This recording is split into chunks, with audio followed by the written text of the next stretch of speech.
Hello everyone. Today நம்ம என்ன topic பார்க்க போகிறோம் அப்படின்னா டிவைசஸ் ஆஃப் பார்லிமெண்ட்ரி ப்ரொசீடிங்ஸ் அப்படிங்கிற ஒரு பாலிட்டி டாபிக் தான் பார்க்குறோம். ஸோ இதில் ஒரு மெயினான விஷயம் என்ன அப்படின்னா, இந்த டாப்பிக்கோட இம்பார்ட்டன்ஸ் என்ன அப்படின்னா, ஒரு பார்லிமெண்ட்ரி ப்ரொசீடிங்ஸ் அப்படின்னு நம்ம சொல்லும்போது நிறைய பேருக்கு பாலிட்டியோட பேசிக்ஸ் தெரியாமல் இருக்கலாம். ஸோ இந்த வீடியோவில் நம்ம மெயினாக என்ன விஷயம் பார்க்குறோம் அப்படின்னா, பார்லிமெண்ட்ரி ப்ரொசீடிங், ஒரு பார்லிமெண்ட்டோட ப்ரொசீஜர்ஸ் நடக்கும்போது எல்லாமே வந்துட்டு நார்மலாக நடக்க முடியாது. எல்லாமே ஒரு ஃபார்மல் ப்ரொசீஜரில் ஒரு ப்ரொசீஜரை தான் நடக்கணும். ஸோ அந்த ப்ரொசீஜர் நடக்கிறதுக்கு என்னென்ன விஷயங்கள் மூலமாக அதை நடத்தலாம், தட் இஸ் கால் டிவைசஸ். ஓகேவா? ஸோ இந்த டிவைசஸில் என்ன பிரச்சனை வரும்னா, ஒவ்வொரு டிவைசஸ்க்கும் ஒரு ரூல்ஸ் இருக்கும், ஒவ்வொன்றுக்கும் ஒரு சோர்ஸ் இருக்கும், அதோட பர்பஸ் வேறு வேறையாக இருக்கும். ஸோ அது எல்லாத்தையும் நம்ம கம்பேர் பண்ணி படிக்கும்போது தான் எக்ஸாமில் ஏதாவது ஒரு கொஷின் கேட்கும்போது நமக்கு டேரெக்டாக வந்து லிங்க் ஆகும். ஓகே, ஸோ ஃபஸ்ட்டு நம்ம வந்து ஒவ்வொரு டிவைசஸ் அண்ட் தென் அதோடைய பர்பஸ் என்னென்னு டீட்டெயிலாக பார்ப்போம். தென் கம்பேரிட்டிவாக ஒரு விஷயம் கேட்கும்போது நமக்கு எப்படி கன்ஃபியூஸ் ஆகிறதுக்கு சான்சஸ் இருக்குது, அதை வச்சு நம்ம கிளாரிஃபை பண்ணுவோம். ஓகேவா? So first name of the device, name of the devices, question hour. So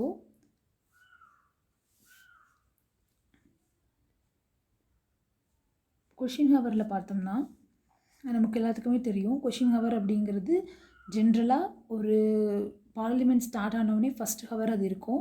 அந்த ஃபஸ்ட்டு ஹவரில் மெயினான ஒரு விஷயம் என்னென்னா, முக்கியமான கொஷின்ஸை வந்து கேட்பாங்க, அதுக்கான ஆன்சர் வரும். ஸோ இதில் வந்து நிறைய உள்ளே இருக்குது, ஸ்டார்ட் அன்ஸ்டார்ட், பட் அது நமக்கு தேவையில்லை. இங்கே கம்பேரிசன் பாயிண்ட் ஆஃப் வியூ நம்ம பார்க்கும்போது மெயினான விஷயம் என்ன அப்படின்னா, ஒரு நோட்டீஸ், ஒரு ப்ரேயர் நோட்டீஸ் கொடுத்துருவாங்க. முன்னாடியே அந்த கொஷின்லாம் கேட்க போகிறேன் அப்படிங்கிற மாதிரி, நான் கொஷின் கேட்குறதுக்கான இடத்துல நான் கேட்பேன் அப்படிங்கிற அந்த நோட்டீஸை கொடுத்துட்டு கொஷின் வந்து கேட்கப்படும். ஓகேவா? இது வந்து ப்ரைவேட் மெம்பர்ஸ்கிட்டையும் கேட்கலாம், மினிஸ்டர்ஸ்கிட்டையும் கேட்கலாம்.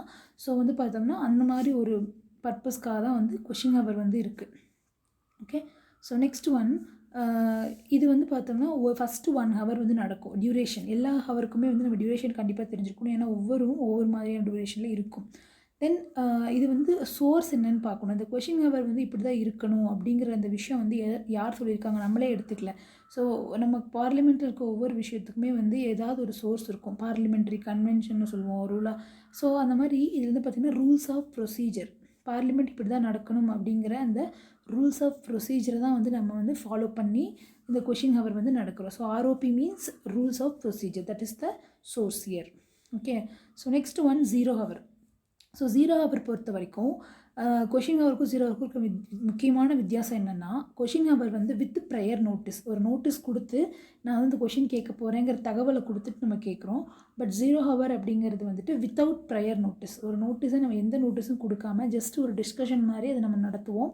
ஸோ இதில் வந்து இதுவும் 1 ஹவர் நடக்கும். எப்படி கொஷின் ஹவரோ அந்த மாதிரி இதுவும் வந்துட்டு 1 ஹவர் தான் நடக்கும். பட் மெயின் டிஃப்ரென்ஸ் என்னென்னு பார்த்தோம்னா, வித்தவுட் ப்ரையர் நோட்டீஸ் இல்லாமல். ஸோ அதை நம்ம எப்படி புரிஞ்சுக்கலாம் அப்படின்னா, கொஷின் பண்ணி கேட்க வேண்டியதெல்லாம் நம்ம கேட்டுருவோம், நோட்டீஸ் பண்ணி கேட்க வேண்டியதெல்லாம் நம்ம கொஷின் ஹவரில் கேட்டுருவோம். அது தவிர முக்கியமான டிஸ்கஸ் பண்ண வேண்டிய விஷயத்த வந்துட்டு நம்ம வந்து 0 ஹவரில் எடுத்து பண்ணுறோம் அப்படின்னு கூட எடுத்துக்கலாம். ஸோ இது வந்து 1962 நம்மளோட இந்தியன் ப்ராக்டிஸில் இருக்குது. Then it is Indian innovation. Indian இனோவேஷன்னா இது வந்து வேறு எங்கேருந்தும் நம்ம எடுக்காமல் இந்தியா வந்து அதோடைய ஓன் ப்ரொசீஜராக, மோஸ்ட்லி வந்து இந்தியாவோட இனோவேஷனாக தான் இருக்கும். இந்தியாவோட ஐடியாவை வந்து இந்த 0 ஹவர் வந்து கொண்டு வந்தாங்க. இது வந்து ஒரு டிஸ்கஷன் செஷன் மாதிரி தான் இருக்கும். ஸோ வந்து இதை இன்ஃபார்மல் டிவைஸ்ன்னு சொல்லுவோம். ஃபார்மல் டிவைஸ்க்கும் இன்ஃபார்மல் டிவைஸ்க்கு என்ன வித்தியாசம்? ஒரு ப்ரேயர் நோட்டீஸ்னு ஒரு விஷயம் சொன்னால் பார்த்தீங்களா, ஒரு நோட்டீஸ் கொடுக்குறோம், அதை எல்லோரும் அக்செப்ட் பண்ணிக்கிறாங்க, அது கொஷின் கேட்குறாங்க. ஸோ இந்த மாதிரி ஃபார்மலாக இருந்துச்சுன்னா அது formal device. Question hour is ஃபார்மலான ஒரு device. Okay, but 0 hour is informal device. Just ஒரு டிஸ்கஷன் நடக்கும், யாரும் எதுவும் முன்னாடி சொல்ல தேவையில்லை. ஜஸ்ட் அந்த நிமிஷம் 0 ஹவர் அப்படின்னோடனே அந்த 1 ஹவரில் எல்லோரும் அவங்களுக்கு முக்கியமான தேவையான விஷயத்தை டிஸ்கஸ் பண்ணுவாங்க. அந்த மாதிரி தான் இது வந்து இருக்குது. ஸோ இது ரெண்டுக்கான வித்தியாசத்தை நம்ம கரெக்டாக தெரிஞ்சுக்கணும். நெக்ஸ்ட்டு வந்து your point of order and ½ hour discussion. இதோட நெக்ஸ்ட் ஸ்டேஜ்னு சொல்லலாம். கொஷின் ஹவர் 0வோட நெக்ஸ்ட் ஸ்டேஜ் தான் வந்து இந்த பாயிண்ட் ஆஃப் ஆர்டர்னு சொல்லலாம். பாயிண்ட் ஆஃப் ஆர்டர் அப்படிங்கிறது என்னென்னா, பர்டிகுலர் வந்து அதுக்கு டைம் டியூரேஷன் கிடையாது. ஒரு ப்ரொசீஜர் வந்து பார்லிமெண்ட்டில் நடந்துகிட்ருக்கு அப்படிங்கும்போது மெம்பர்ஸ் வந்து என்ன பண்ணலாம் அப்படின்னா, ப்ரொசீடிங்ஸ் ஆஃப் த ஹவுஸ் வந்து நார்மல் ரூல்ஸ் ஆஃப் ப்ரொசீஜரை ஃபாலோ பண்ணல, இது வந்து ரூல்ஸ் ஆஃப் ப்ரொசீஜர் படி இல்லை, ஸோ வந்து கொஞ்சம் ஃபார்மல் இல்லாமல் இன்ஃபார்மலாக இருக்குது அப்படிங்கும்போது மெம்பர்ஸ் வந்து பாயிண்ட் ஆஃப் ஆர்டர், இந்த இடத்த நான் நோட் பண்ணி காட்டுறேன் அப்படிங்கிற மாதிரி அந்த இடத்த அவங்க நோட் பண்ணி காட்டுறதுக்காக அந்த இடத்துல அவங்க சொல்லலாம். ஸோ இது வந்து பார்த்திங்கன்னா டிபேட்லாம் அலோவ் பண்ணப்படாது. லைக் அதுக்கு டியூரேஷன் கிடையாது. ஜஸ்ட்டு வந்துட்டு no debates are allowed. Just வந்து அதை வந்து நம்ம ரைஸ் மட்டும் பண்ணுவாங்க. Okay, so it is called extraordinary device. Because ஒரு பார்லிமெண்ட் ஒரு ப்ரொசீஜர் நடந்துட்டு இருக்கும்போது அதை நம்ம வந்து ஸ்டாப் பண்ணுற மாதிரி இருக்கிறதுனால, லைக் அதை ஒரு இடைஞ்சல் பண்ணுற மாதிரி இருக்கிறதுனால it is called extraordinary device. Okay, so next one your half an hour discussion. half an hour discussion அப்படிங்கும்போதே அதோட டியூரேஷன்லேயே அதிலே கொடுத்துட்டாங்க half an hour அப்படின்னு சொல்லிட்டு. ஸோ என்ன அப்போ பர்பஸ் என்ன அப்படின்னு பார்த்தோம்னா, discuss matter of sufficient public importance. So already இவ்வளோ டிஸ்கஸ் பண்ணிட்டோமே, அப்போ இது எதுக்கு அப்படின்னு பார்த்தோம்னா, ஏதோ ஒரு விஷயம் இதிலெல்லாம் மிஸ் ஆகிருக்கலாம், இல்லை ஏதாவது ஒரு விஷயம் அப்போ தான் பேசணும்னு தோணிக்கலாம். So half an hour duration அதுக்கு தேவைப்படலாம். ஸோ அந்த மாதிரி half an hour பேச வேண்டிய ஒரு முக்கியமான விஷயத்தை வந்து half an hour duration discussion நம்ம வச்சுருக்கோம். ஸோ இது வந்து பார்த்தோம்னா இதுவும் ஃபார்மல் கிடையாது. டிஸ்கஷன் எதெல்லாம் வருதோ அது ஃபார்மல் கிடையாது. Because we are not following any rules there. So it's like no formal motion. எந்த ஃபார்மல் மோஷனும் நம்ம அதில் போட மாட்டோம். Then it is or voting, no voting, எந்த ஓட்டிங்கும் நடக்காது. ஸோ அந்த பாயிண்ட் நம்ம இங்கே நோட் பண்ணி பார்க்கணும். ஓகே, ஸோ ஃபார்மல் மோஷனும் கிடையாது, ஓட்டிங்கும் கிடையாது. ஸோ அதை வந்து டிஸ்கஸ் பண்ணிவிட்டு அப்படியே விட்டுருவாங்க. ஓட்டிங் எதுக்கு வாங்குவாங்க? ஃபார்மலாக நீ ஒரு மோஷன் பாஸ் பண்ணனா யாருக்கெல்லாம் வந்து அதில் ஓகே இல்லை அப்படின்னு சொல்லி ஓட்டிங் வாங்குவோம். அதுதான் வந்து ஃபார்மல் ப்ளஸ் ஓட்டிங் அப்படின்னு சொல்லுவோம். பட் ஃபார்மலாகவே இங்கே இல்லாத போது ஓட்டிங்கும் தேவைப்படாது. ஓகே, ஸோ இது வந்து பார்த்தோம்னா 3 days இந்த வீக் வந்து இந்த half an hour டிஸ்கஷனுக்கு அரேஞ்ச் பண்ணியிருப்பாங்க. ஸோ ஒவ்வொரு 3 daysக்கு half an hour அப்படின்னா ஒரு வீக்குக்கு மொத்தம் நமக்கு வந்து 1.5 மணி நேரம் வந்து half an hour டிஸ்கஷனுக்கான டைமாக இருக்கும். ஓகேவா, half an hour ஏதோ ஒரு 3 days வந்து அரேஞ்ச் பண்ணியிருக்கலாம். ஓகே, ஸோ இந்த 4 விஷயத்தையும் நம்ம இப்படி தான் கம்பேரிட்டிவாக படிக்கிறோம். ஸோ நெக்ஸ்ட்டு அப்படின்னு பார்த்தோம்னா யுவர் ஷார்ட் டியூரேஷன் டிஸ்கஷன்.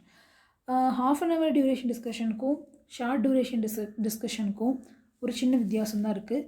என்னன்னு பார்த்தோம்னா இது வந்துட்டு 2 days in a week, அது வந்து 3 days in a week. அதை தவிர வேறு எந்த டிஃப்ரென்ஸும் இல்லை. தென் ஹவர்ஸ், அதில் half an hour நேம்லேயே இருக்குது. ஸோ இதில் ஷார்ட் டியூரேஷன் அப்படிங்கும்போது 2 hours இதுக்கு வந்து குறையாமல் அந்த டிஸ்கஷன் வந்து நடக்கும். இதுக்கும் ஃபார்மல் மோஷன் கிடையாது, ஓட்டிங் கிடையாது. ஸோ இந்த நேம்லேயே நமக்கு தெரியுது. You can see here like formal மோஷனும் கிடையாது, ஓட்டிங்கும் கிடையாது. ஓகேவா, ஸோ இது சேம் தான். ஸோ இது வந்து 2 days அலாட் பண்ணுறதுனால 2 hours into 2 days it is 4 hours in a week. Okay, so இதுவும் raise discussions of urgent public importance. ஒரு முக்கியமான விஷயத்தை பற்றி நம்ம பேசுகிறதுக்கு தான் வந்து இதில் வந்து நம்ம எடுத்துக்கிறோம். பட் இதுக்கு வந்து இயர் இருக்குது. Since 1953 we are actually following this. Okay, next calling attention motion. So இதுக்கு முன்னாடி பார்த்தது எல்லாமே வந்து ஒரு டிஸ்கஷன், கொஷின் கேட்குறோம், ஆன்சர் பண்ணுறோம், அப்படி ஆன்சர் பண்ண முடியலன்னா டிஸ்கஸ் பண்ணுறோம் அப்படிங்கிற மாதிரி தான் அந்த 5மே வந்திருக்கும். ஸோ நெக்ஸ்ட்டு பண்ணுறது எல்லாமே மோஷன். மோஷன் அப்படிங்கும்போதே அது ஃபார்மல் ஆகிடுது. ஸோ ரொம்ப ஒரு ஃபார்மலாக அந்த விஷயத்தை வந்து நம்ம ஒரு நோட்டீஸ் கொடுத்து அந்த மாதிரி பண்ணுவோம். ஸோ காலிங் அட்டென்ஷன் மோஷன் அப்படிங்கிறது நம்ம ஃபஸ்ட்டு பார்க்குறோம். இந்த காலிங் அட்டென்ஷன் மோஷனில் வந்து பார்த்தோம்னா to call attention of minister. That means ஒரு விஷயத்தை பற்றி நான் அட்டென்ஷன் க்ரியேட் பண்ணுறேன் இந்த ஹவுஸில், இது வந்து முக்கியம், இதை பற்றி நம்ம பேச போகிறோம் அப்படின்ற மாதிரி ஒரு விஷயத்தை பற்றி நான் அட்டென்ஷன் வந்து க்ரியேட் பண்ணுறேன். ஸோ இதுவும் வந்து Indian innovation. So Indian innovation அப்படின்னு நம்ம ஆல்ரெடி பார்த்தது 0 hour. அதுக்கப்புறம் நம்ம பார்க்குறது வந்துட்டு இந்த காலிங் அட்டென்ஷன் மோஷன். ஸோ இந்த 2 தான் வந்து இந்தியாவோட இனோவேஷனாக இருக்குது. ஸோ இது 1954 வந்து நம்மளுடைய ப்ரொசீஜரில் இருக்குது. ஆனால் நம்ம 0 hour வந்து 1962 இருந்திருக்கு. பட் வந்து ஒரு அட்டென்ஷன் மோஷன் வந்து 1954 அதுக்கு முன்னாடி இருந்தே நம்ம வந்து கொண்டு வந்திருக்கோம். பட் நல்லா கவனிக்க வேண்டிய விஷயம் என்னென்னா 0 hour வந்துட்டு இன்ஃபார்மல் டிவைஸ். ஸோ அது வந்து ரூல்ஸ் ஆஃப் ப்ரொசீஜரில் இல்லை. பட் வந்து நம்ம காலிங் அட்டென்ஷன் மோஷன் வந்து ரூல்ஸ் ஆஃப் ப்ரொசீஜர்லேருந்து எடுத்துருக்கோம். ரூல்ஸ் ஆஃப் ப்ரொசீஜர்னால் நான் ஆல்ரெடி சொன்னேன், அது வந்து நம்ம பார்லிமெண்ட்ரி இப்படி தான் நடக்கணும்னு எழுதப்பட்ட அந்த ப்ரொசீஜரில் காலிங் அட்டென்ஷன் மோஷன் அப்படிங்கிறது இப்படி தான் நடக்கணுங்கிற அந்த ப்ரொசீஜர் படி இருக்குது. ஸோ அதை வந்து நம்ம சோர்ஸாக எடுத்து அதை ஃபாலோ பண்ணுறது தான் calling attention motion. Then next வந்து adjournment motion. Adjournments it's like delay. அந்த ஒரு விஷயத்தை வந்து நம்ம ஸ்டாப் பண்ணுறோம் அப்படிங்கிற மாதிரி வரும். ஸோ இதோட பர்பஸ் ரொம்ப முக்கியம். To draw the attention of the house to definite matter of urgent public importance. So ஒரு முக்கியமான விஷயத்தை டெஃபினைட் மேட்டர், அது ரொம்ப முக்கியம். அந்த வேர்ட் ரொம்ப முக்கியம். டெஃபினைட் மீன்ஸ் வேறு எந்த விஷயத்துலையும் நம்ம டிஸ்கஸ் பண்ணாத அளவுக்கு ரொம்ப பர்டிகுலரான ஒரு விஷயமா இருக்கணும். அட்ஜர்ன்மெண்ட் மோஷனில் பண்ணணும்னா it should be definite, urgent and factual also. இதை வந்து வேறு எந்த ஒரு மோஷன்லையும் நம்ம டிஸ்கஸ் பண்ணக்கூடாத அளவுக்கு நிறைய மோஷன்ஸ் இருக்குது. அதெல்லாம் நம்ம ஃபர்தராக பார்ப்போம். பட் அட்ஜர்ன்மெண்ட் அப்படிங்கிறது பர்டிகுலரான அந்த ஒரு விஷயத்தை பற்றி பேசுகிறதா இருக்கணும். பிகாஸ் இதோட டியூரேஷன் பார்த்தோம்னா not less than 2.5 hours. 2.5 hours குறையாமல் பேசணும் அப்படின்ற அளவுக்கு இது ஒரு முக்கியமான விஷயமா இருக்கணும். ஸோ இவ்வளோ ஒரு லைக் இதோடைய கண்டிஷன்ஸ் வேறு இருக்குது. இந்த மோஷன்ஸ்க்கு வந்து கண்டிஷன் இருக்குது. என்னென்னா ராஜ்யசபா வந்து இதை யூஸ் பண்ண முடியாது. பிகாஸ் ஏன் ரீசன் பார்த்தோம்னா need support of 50 members to be admitted. So இதை ஸ்டார்ட் பண்ணணும், அட்ஜர்ன்மெண்ட் மோஷன் ஸ்டார்ட் பண்ணணும், இந்த மோஷன் நான் கொடுக்க போகிறேன் ஸ்பீக்கர்கிட்ட போகுது அப்படிங்கிறதுக்கு முன்னாடி 50 பேர் நான் இதுக்கு ஓகே சொன்னால் தான் இந்த மோஷனே வந்து நம்ம இனிஷியேட்டே பண்ண முடியும். ஸோ அப்படி அட்மிட் பண்ணால் தான் இது சப்போர்ட் ஸோ அதை அட்மிட் பண்ணவே முடியும். அப்படிங்கும்போது கண்டிப்பாக இது வந்து ஒரு எக்ஸ்ட்ராடினரி மோஷனாக தான் இருக்க முடியும், எக்ஸ்ட்ராடினரி டிவைஸாக தான் இருக்க முடியும். ஸோ இது மூலமாக வந்து நம்மளுடைய பார்லிமெண்ட் வந்து ஜஸ்ட்டு ஒரு கொஞ்சம் நேரம் வந்து லைக் ஸ்டாப் ஆகுது. ஓகே, ஸோ அவ்வளோ பெரிய முக்கியமான ஒரு டிஸ்கஷன் நம்ம பண்ணுறதுனால adjournment motion is very very important. So calling அட்டென்ஷனுக்கும் அட்ஜர்ன்மெண்ட் மோஷனுக்குமே நம்ம ஓரளவுக்கு கம்பேரிட்டிவாக பார்க்க முடியும். காலிங் அட்டென்ஷன் வந்து to call the attention, just அட்டென்ஷனாக கவனிக்க வைக்கிறது தான். பட் அட்ஜர்ன்மெண்ட் மோஷன் மூலமாக ஒரு முக்கியமான விஷயத்தை பற்றி ரொம்ப நேரம் நம்ம டிஸ்கஷன் பண்ணுறோம். ஓகேவா, அந்த டிஸ்கஷன் வந்து 2.5 hours குறையாமல் இருக்கணும். ஓகே, ஸோ இது வந்து ஏன் ராஜ்யசபா மெம்பர் அப்படின்னா பீப்புள் எலெக்ட் பண்ண ரெப்ரசன்டேட்டிவ் வந்து லோக்சபாவில் இருக்காங்க. ஸோ அவங்க மூலமாக தான் வந்துட்டு இந்த மாதிரி ஒரு முக்கியமான ஒரு பப்ளிக் மேட்டர் வந்து நம்ம பேசணும் அப்படிங்கிறதுக்காக அந்த விஷயம் வந்து இருக்குது. ஸோ நெக்ஸ்ட் என்னென்னு பார்த்தோம்னா special mention and notice under rule 377. இது ரெண்டுமே ஒன்று தான். லைக் அது வந்து லோக்சபாவுக்கு ஒரு நேமு, ராஜ்யசபாவுக்கு ஒரு நேம், அவ்வளோதான் வித்தியாசம். ஸோ ஸ்பெஷல் மென்ஷன் வந்து ராஜ்யசபாவில் சொல்கிறோம், நோட்டீஸ் அண்டர் ரூல் 377 அப்படின்னு லோக்சபாவில் சொல்கிறோம். அந்த ஸ்பெஷல் மென்ஷன் ஒன்றும் இல்லை. இதுக்கு முன்னாடி பார்த்த இந்த எந்த விஷயத்துலையுமே ஒரு விஷயத்தை நம்ம பண்ண முடியல அப்படின்னா ஸ்பெஷலாக மென்ஷன் பண்ணி அதை வந்து டிஸ்கஸ் பண்ணலாம், அவ்வளோதான் விஷயம். So not under point of order, question hour, 0 hour and your half an hour discussion, short duration discussion and your adjournment motion and then your calling attention motion, இந்த எதுலேயுமே நம்மளால் கேட்க முடியாத விஷயத்தை வந்து ஸ்பெஷல் மென்ஷன் பண்ணி நம்ம வந்து இது கேட்கலாம். ஓகேவா, ஸோ அதுதான் இதோடைய மெயின் டிஃப்ரென்ஸ். ஸோ நெக்ஸ்ட்டு மோரார்லெஸ் நம்ம முடிச்சிட்டோம். இந்த டாப்பிக்கை இப்படி படித்தா தான் ரொம்ப சிம்பிள். நம்ம புக்கில் படித்தோம்னா நிறைய பாயிண்ட்ஸ் இருக்கும், எது கூடனே தெரியாது. 3-4 ரீடிங் பண்ணும்போது தான் இந்த அண்டர்ஸ்டாண்டிங்கே வரும். எடுத்தோடனே நம்ம இப்படி படிச்சுட்டு அங்கே போய் பார்த்தோம் அப்படின்னா நமக்கு ரொம்ப கிளாரிட்டியாக அது புரியும். ஓகே, ஸோ இங்கே பார்த்தோம்னா நான் வந்து முக்கியமான சில கவர்மெண்ட்டை அஃபெக்ட் பண்ணக்கூடிய மோஷன்ஸை வந்து நான் இந்த பக்கம் எழுதியிருக்கேன். ஸோ அதோட பர்பஸ் என்ன, கண்டிஷன் என்ன, ரிசல்ட் என்ன. ஓகே, இதுதான் நம்ம பார்க்குறோம். ஃபஸ்ட்டு சென்ஷூர் மோஷன் அப்படின்னாலே வந்து ஒரு லைக் ஒன்று வந்து கண்டனம் தெரிவிக்கும் அப்படின்னு சொல்லுவாங்க இல்லையா. ஃபார் எக்ஸாம்பிள் ஒன்று ஸ்டாப் பண்ணுற மாதிரி வர்றது. ஓகேவா, ஸோ வந்து no confidence motion, NCM means no confidence motion. No confidence மோஷனில் வந்து நம்ம என்ன பண்ணுறோம் அப்படின்னா ஒரு ஹவுஸில் வந்து மெஜாரிட்டி இருந்தால் தான் அவங்க ரூல் பண்ண முடியும். ஸோ மெஜாரிட்டி இல்லாமல் இருக்கிறாங்க அப்படிங்கிறத ப்ரூவ் பண்ணுறதுக்காக ஆப்போசிட்டில் இருக்கவங்க தான் நோ கான்ஃபிடென்ஸ் மோஷன் பாஸ் பண்ண முடியும். கான்ஃபிடென்ஸ் மோஷன்னா என்ன அப்படின்னா எனக்கு ஹவுஸில் மெஜாரிட்டி இருக்குதுன்னு இந்த ரூலிங் பார்ட்டி வந்து கான்ஃபிடென்ஸ் மோஷனை பாஸ் பண்ண, ரூலிங் பார்ட்டியாக இருக்கலாம் இல்லை ரூலிங் பார்ட்டி இல்லாதவங்க யார் வேணாலும் இருக்கலாம். எனக்கு ஹவுஸில் கான்ஃபிடென்ஸ் இருக்குது, எனக்கு மெஜாரிட்டி இருக்குதுன்னு ப்ரூவ் பண்ணுறது தான் வந்துட்டு confidence of the house, confidence motion. Okay, so இது முதலே 3 டிஸ்கஸ் பண்ணுவோம், அதுக்கப்புறம் அது 2 நம்ம பார்ப்போம். ஸோ நான் ஆல்ரெடி சொல்லிட்டேன், சென்ஷூர் ஸ்பெசிஃபிக் பர்பஸ், சென்ஷூர் மோஷனோட இதே அதுதான். பட் வந்து NCM என்ன அப்படின்னா மொத்த மெஜாரிட்டியே இல்லை அப்படின்னு சொல்கிற மாதிரி, குறை சொல்கிற மாதிரி இருக்கும். தென் ப்ரூவ் மெஜாரிட்டிங்கிறது கான்ஃபிடென்ஸ் மோஷன் பாஸ் பண்ணி எனக்கு மெஜாரிட்டி இருக்குதுன்னு ப்ரூவ் பண்ணி காட்டுறது. ஓகேவா, ஸோ இதுக்கு சென்ஷூர் மோஷனுக்கு என்ன கண்டிஷன் அப்படின்னு பார்த்தோம்னா ஃபஸ்ட்டு அவங்க என்ன பண்ணணும்னா எதுக்காக சென்ஷூர் மோஷன், இப்போ பர்டிகுலர் விஷயம் தானே நம்ம அதை பண்ணுறோம், ஸ்பெசிஃபிக் பாலிசி. ஸோ அந்த ஸ்பெசிஃபிக்கான விஷயம் என்னன்னு நம்ம வந்து சொல்லியிருக்கணும். ஓகே, ஸோ நெக்ஸ்ட்டு வந்து பார்த்தோம்னா அட்ஜர்ன்மெண்ட் மோஷன், நோ கான்ஃபிடென்ஸ் மோஷனில் 50 members வந்து இதை வந்து அட்மிட் பண்ணியிருந்தால் தான் ஸ்டார்ட் பண்ண முடியும். வேறு எங்கே நம்ம 50 members வந்து கண்டிஷன் பார்த்தோம்னா அட்ஜர்ன்மெண்ட் மோஷனில் பார்த்தோம். அதுக்கப்புறம் நம்ம நோ கான்ஃபிடன்ஸ் மோஷன் தான் பார்க்குறோம். ஸோ அட்ஜர்ன்மெண்ட் மோஷனும் நோ கான்ஃபிடன்ஸ் மோஷனுக்கு அந்த பவரை நம்ம தெரிஞ்சுக்கணும். அட்லீஸ்ட் 50 members அதை ஸ்டார்ட் பண்ணணும் அப்படிங்கும்போதே கண்டிப்பாக வந்து லைக் ஒரு கவர்மெண்ட் மேலே நீ கான்ஃபிடன்ஸ் இல்லை அப்படின்னு நம்ம சொல்லும்போது 50 members கூட நம்ம பக்கம் இல்லைன்னா அவங்க பக்கம் இருக்கிற அந்த கான்ஃபிடன்ஸை நம்மளால் ப்ரூவ் பண்ணவே முடியாது. ஸோ அதனால தான் நம்ம வந்து அந்த 50 members அப்படிங்கிற அந்த கான்செப்ட் வந்து வச்சுருக்காங்க. தென் வந்து கான்ஃபிடன்ஸ் மோஷனில் மெஜாரிட்டியை ப்ரூவ் பண்ணணும் அப்படிங்கிறதா ஒரே condition. Okay, so next result என்னென்னு பார்த்தோம்னா இவங்க சென்ஷூர் பண்ணுறாங்க. சென்ஷூர் மோஷன் பாஸ் பண்ணும்போது அகெயின்ஸ்ட் ஒரு இண்டிவிஜுவல் மினிஸ்டர் மூலமாக மேலேயும் பண்ண முடியும். ஒரு கவுன்சில் சிஓஎம்னா கவுன்சில் ஆஃப் மினிஸ்டர் மேலேயும் நம்மளால் பண்ண முடியும். பட் இப்போ இதை பாஸ் பண்ணதுக்கப்புறம் சிஓஎம் கவுன்சில் ஆஃப் மினிஸ்டர்ஸ் வந்து ரிசைன் பண்ணணும்னு அவசியம் கிடையாது. ஓகே, ஏன்னா இது வந்து ஸ்பெசிஃபிக்கான விஷயத்துக்காகவும் பண்ணலாம்னு நம்ம சொல்லிட்டோம். ஸோ வந்து ஸ்பெசிஃபிக்கான விஷயத்துக்காக பண்ணும்போது ஏன் ஸ்பெசிஃபிக்கான ஒரு மினிஸ்டர் மேலே பண்ணக்கூடாதுங்கிறதுனால இண்டிவிஜுவல் மினிஸ்டர் மேலேயும் பண்ணலாம், இல்லை மொத்த அந்த கவுன்சில் ஆஃப் மினிஸ்டரும் தப்பாக தான் இருக்குது அப்படின்னு சொன்னாலும் நம்ம சொல்லலாம். ஓகே, ஸோ ஆனால் வந்து நம்ம நோ கான்ஃபிடன்ஸ் மோஷன் வந்து கான்ஃபிடன்ஸ் இல்லைன்னு பாஸ் பண்ணுறதுனால மொத்த கவுன்சில் ஆஃப் மினிஸ்டர்ஸ் மேலேருந்து நம்ம வந்து பாஸ் பண்ணுறோம். பாஸ் பண்ணாங்கன்னா அவங்க வந்து மெஜாரிட்டி இழந்துட்டாங்கன்னு அர்த்தம். அப்படின்னு அர்த்தம் பாஸ் பண்ணவங்க அதிகமாக இருந்தால் தான் லைக் பாஸ் பண்ணாதவங்க வந்து கம்மியாக இருப்பாங்க. ஓகேவா, ஒரு மெஜாரிட்டி ரூலிங் பார்ட்டி இருக்காங்க அப்படின்னா அதை விட அதிகமான பேர் ஆப்போசிஷனில் இருந்தால் தான் அவங்களால இந்த மோஷனை பாஸே பண்ணியிருக்க முடியும். இல்லைன்னா இவங்க பண்ணியிருக்க முடியாது, பிகாஸ் அங்கே மெஜாரிட்டி இருந்திருப்பாங்க. ஸோ அப்படி பாஸ் பண்ணால் என்ன அர்த்தம்னா அவங்க மெஜாரிட்டி இழந்துட்டாங்கன்னு அர்த்தம். ஸோ கவுன்சில் ஆஃப் மினிஸ்டர்ஸ் வந்து கண்டிப்பாக அவங்க ரிசைன் பண்ணி தான் ஆகணும். Okay, resign, they must resign. Then confidence motion ஒன்றும் இல்லை, அவங்க கான்ஃபிடன்ஸ் ப்ரூவ் பண்ணிட்டாங்கன்னா ஆட்டோமேட்டிக்காக அவங்க வந்து பவருக்கு வந்துடலாம், பிகாஸ் அவங்கக்கிட்ட மெஜாரிட்டி பார்ட்டி வந்து இருக்காங்க. ஓகே, ஸோ நெக்ஸ்ட்டு வந்து motion of thanks and dilatory motion. And motion of thanks அப்படிங்கிறது என்ன அப்படின்னா purpose of the address of the president followed by houses of parliament. So motion of தேங்க்ஸில் மெயினாக நம்ம கவனிக்கணும். So address of the president வந்து எப்போ நடக்கும்னா பார்லிமெண்ட் கூடும்போது நடக்கும். ஸோ அந்த மாதிரி ஹவுசஸ் வந்து பிரசிடென்ட் வந்து பேசி முடிச்சதுக்கப்புறம் 2 ஹவுஸும் வந்துட்டு அந்த அட்ரஸை வந்து பாஸ் பண்ணணும்.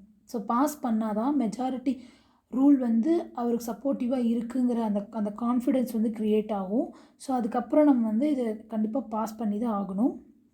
ஸோ கண்டிஷன் என்னென்னா அவர் டிஸ்கஷன் பண்ணி முடித்தோடனே அந்த மோஷனை வந்து எல்லோரும் ஓட் பண்ணுவாங்க. ஸோ ஓட் பண்ணும்போது மெஜாரிட்டி ரூலிங் பார்ட்டியில் இப்போ ஒரு அதிகமான பேர் இருந்தாங்க, ஒரு 100 to 50 மெம்பர்ஸ்க்கு மேலே இருக்கவங்க இருக்காங்க அப்படின்ற மாதிரி ஒரு கால்குலேஷனில் மெஜாரிட்டி இருந்தால் மட்டும்தான் அந்த கவர்மெண்ட் வந்து அதுக்கு மேலே கண்டினியூ பண்ண முடியும்.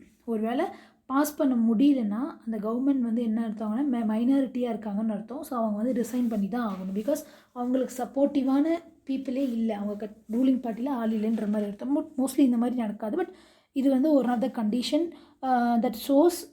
Again NCM motion of thanks இதெல்லாம் ஒன்று தான். கான்ஃபிடென்ட் இருக்கா இல்லையாங்கிறது இந்த மாதிரி விஷயங்களே தெரிஞ்சிடும். என்சிஎம் பாஸ் பண்ணி தான் தெரியணும்னு அவசியம் இல்லை. மோஷன் ஆஃப் தேங்க்ஸ் பண்ணுறது ஒரு சாதாரண விஷயம். அந்த தேங்க்ஸ்லேயே உங்களுக்கு கான்ஃபிடென்ஸ் கிடைக்கலனா அப்போ ஆல்ரெடி உங்களுக்கு மெஜாரிட்டி இல்லைன்னு ப்ரூவ் ஆகுது அப்படின்னு தெரிஞ்சுக்கிறதுக்கான ஒன் ஆஃப் த திங் தான் வந்து மோஷன் ஆஃப் தேங்க்ஸ், இந்த அட்ஜர்ன்மெண்ட் மோஷன், இது எல்லாமே. ஸோ டைலேட்டரி மோஷன் அப்படின்னா நேம்லே இருக்குது, to retard or delay the business. ஒரு பிஸ்னஸ் ஒரு விஷயம் நடந்துகிட்ருக்கு அப்படின்னா பார்லிமெண்ட்டில் நடக்கிற விஷயத்தை வந்து டிலே பண்ணுறது தான் அதோடைய பர்பஸ். தென் கண்டிஷன் பார்த்தோம்னா can be moved by member at any time after a motion has been mat.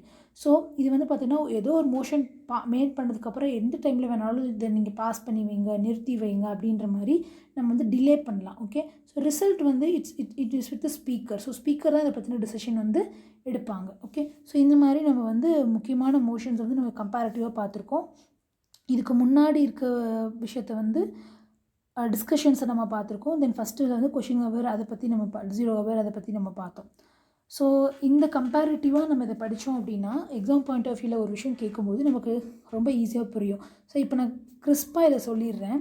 Rules of ப்ரொசீஜர்லேருந்து எடுக்கப்பட்டது வந்து question hour and then your calling attention motion, இந்த 2 மட்டும்தான். ஸோ இப்போ கன்ஃபியூஷனே இல்லை. Rules of it is taken from rules of procedure அப்படின்ற ஒரு வேர்டு இருந்தாலோ இல்லை சம்மந்தப்பட்ட ஏதாவது ஒரு வேர்டு இருந்தாலோ நம்ம ஈஸியாக அதை ஐடென்டிஃபை பண்ணிக்கலாம். தென் ஹவர்ஸை வச்சு பார்த்தோம் அப்படின்னா கொஷின் ஹவரும் 0 hour 1 hour. Point of order ஒரு பாயிண்ட் தான் அது. ஓகே, காலிங் அட்டென்ஷன் இதெல்லாம் வந்துட்டு ஒரு பாயிண்ட்டை குறிக்கிற மாதிரி இருக்கிறதுனால ஆட்டோமேட்டிக்காக அதுக்கு டிஸ்கஷனே கிடையாது. ஸோ 1/2 அன் ஹவர்னு பேர்லேயே இருக்குது, அது 1/2 an hour discussion. Short duration அப்படின்னு பேரில் இருக்கிறனால 1/2 அன் ஹவருக்கு மேலே 2 ஹவர்ஸ்னு வச்சுக்கலாம். அட்ஜர்ன்மெண்ட்க்கு வந்து 2.5 ஹவர்ஸ். ஸோ 1/2, 2 and 2.5 இதுதான் இருக்கிற டியூரேஷனே மொத்தமாகவே. தென் நெக்ஸ்ட்டு பார்த்தோம்னா எதெல்லாம் இன்ஃபார்மல் டிவைஸ் அப்படின்னு பார்த்தா 0 hour is a informal device. Okay, because நமக்கு தெரியும் அது வந்து இன்ஃபார்மல், லைக் அது ஃபார்முலாக அதுக்கான ப்ரொசீஜர் கிடையாது. ஸோ அதை வந்து நம்ம இன்ஃபார்மலாக வந்து ஹேண்டில் பண்ணிகிட்ருக்கோம் அப்படின்னு சொல்லிட்டு. தென் எதெல்லாம் இந்தியன் இனோவேஷன் பார்த்தா 0 ஹவரும் காலிங் அட்டென்ஷன் மோஷனும் இந்தியன் இனோவேஷனில் வரும். So next extraordinary device. Extraordinary என்னென்னா ஒரு ஹவுஸோடைய ஒரு விஷயத்தையே வந்து பாதிக்கிற மாதிரி இருக்கும். மெஜாரிட்டியை கொஷின் பண்ணுற மாதிரி இருக்கும். ஸோ அந்த மாதிரி இருக்கிறது வந்து பாயிண்ட் ஆஃப் ஆர்டர். பிகாஸ் எல்லாரையும் ஹவுஸே அந்த ரூலை ஃபாலோ பண்ணல, நீ எதிர்த்து சொல்லணும் அப்படின்னா you need point of order. So point of order is an extraordinary device, adjournment motion is an extraordinary device. Okay, so இது தவிர கம்பேரிட்டிவாக நம்ம எல்லாமே பார்த்துருவோம். இயர் வைஸாக பார்த்தோம்னா short duration discussion since 1953, calling attention motion since 1954 and your 0 hour from 1962. So இந்த basic difference இந்த இயர் வைஸ்னு பார்த்தோம்னா இந்த 3 இந்த விஷயம் தான் இருக்குது. தென் இந்த மோஷனில் பார்த்தோம்னா நோ கான்ஃபிடன்ஸும் ரொம்ப ஈஸி, கம்பேரிட்டிவாக படிச்சிடலாம். கான்ஃபிடன்ஸ் பாஸ் பண்ணால் கான்ஃபிடன்ஸ் பாஸ் பண்ண முடியலன்னா no confidence motion. Censure is again individual minister, ஒரே ஒரு இண்டிவிஜுவல் மினிஸ்டர் மேலே நம்ம போடலாம். நோ கான்ஃபிடன்ஸ் வந்து குரூப் ஆஃப் மினிஸ்டர் மேலே மட்டும்தான் போட முடியும். பட் சென்ஷருங்கிறது இண்டிவிஜுவல் மினிஸ்டர் மேலேயும் போட முடியும். ஸோ மோஷன் ஆஃப் தேங்க்ஸ் அப்படிங்கிறது வந்துட்டு ஒரு பிரசிடெண்ட்டோட அட்ரஸ்க்கு அப்புறம் வர விஷயம். அதில் கூட உன்னால் பாஸ் பண்ண முடியலன்னா அது equal to know confidence motion மாதிரி தான் கன்சிடர் பண்ண முடியும். ஸோ டைலேட்டரி அகெயின் ஒரு சென்ஷரும் டைலேட்டரியும் கொஞ்சம் ஒரே மாதிரி தான் வச்சுக்கோங்க. டிலே பண்ணுறோம், பிஸ்னஸை டிலே பண்ணி அதுக்காக அந்த மோஷன் வந்து நம்ம பாஸ் பண்ணாமல் ஸ்டாப் பண்ணி வைக்கிறோம். ஸோ இதுதான் வந்து மெயினான டிஃப்ரென்ஸ்னு நினைக்கிறேன். ஸோ இதுக்கு மேலே வேறு வந்து இதில் கொஷின்ஸ் கேட்குறதுக்கு சான்சஸ் இல்லை. பட் இந்த இதுவே நம்ம கம்பேரிட்டிவாக டீட்டெயிலாக படித்து வச்சுருந்தோம் அப்படின்னா நமக்கு வந்து ஈஸியாக வந்து புரியும். ஓகே, ஸோ தேங்க்யூ ஃபார் வாட்சிங் திஸ் அண்ட் தேங்க்யூ.